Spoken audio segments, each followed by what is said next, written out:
Hey everybody, I'm Dan McClellan. I'm a scholar of the Bible and religion. The fit for this video is Deadpool. Let's take a look at a video. We fear speaking truth because now, unfortunately, truth is in the minority. All right, let's see it. Congress just passed a bill where stating something as basic as the biblical teaching of who killed Jesus could land you in jail. So this isn't truth. This is a collection of falsehoods.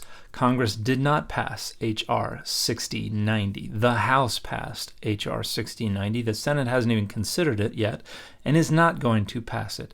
It is an awful bill. It is an attempt to institutionalize Christian Zionism for the sake of the right-wing authoritarian structuring of power and values, even though Christian Zionism itself is deeply anti-Semitic.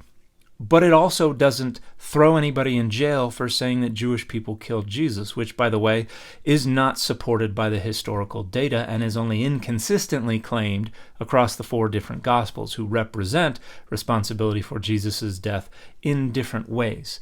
But additionally, it's not outlawing saying that Jewish people killed Jesus. It is adopting a specific definition of anti-Semitism that it wants to outlaw unconstitutionally, and that definition includes this example of anti-Semitism. Using the symbols and images associated with classic anti-Semitism, example, claims of Jews killing Jesus or blood libel, to characterize Israel or Israelis. So unless this person is using symbols and images to characterize Israel or Israelis as responsible for the death of Jesus, then they're not running afoul of anything in this awful anti-Semitic bill. So this person doesn't have the foggiest idea what they're talking about. They're not speaking truth. They're just braying petty, naive, and false right-wing authoritarian identity politics. I am certain the reporters at the AP could not have imagined that their attempt to rebuke and embarrass places and people like those here at Benedictine wouldn't be met with anger, but instead met with excitement and pride.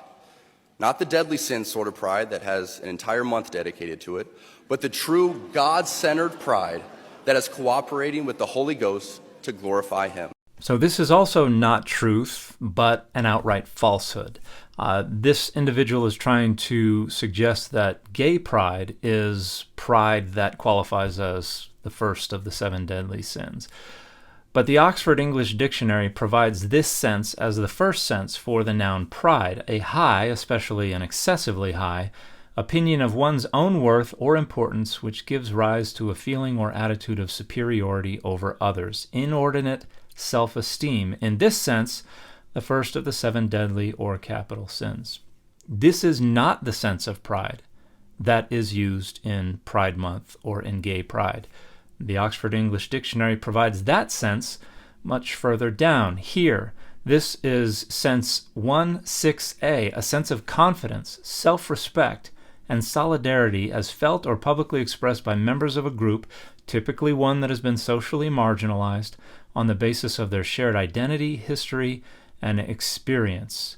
See gay pride. Now, as I've long pointed out, dictionaries don't adjudicate meaning. They're not prescriptive, they're descriptive. And these two definitions are describing two different types of usage of the word pride, and they are very clearly distinct. The speaker wants to conflate them, is equivocating so that they can use the sense of pride that characterizes their own rhetoric to try to condemn the folks who are just trying to exist. LGBTQ plus pride is not about being better than everyone else, looking down on everyone else. It is this speaker who is looking down on the people who are not like them. LGBTQ plus pride is about equality. It's about self-affirmation. It is about dignity. It is about refusing to feel shame and pushing back against dehumanizing, marginalizing, minoritizing, hateful, and harmful rhetoric. The rhetoric that this speaker is ignorantly and thoughtlessly sharing.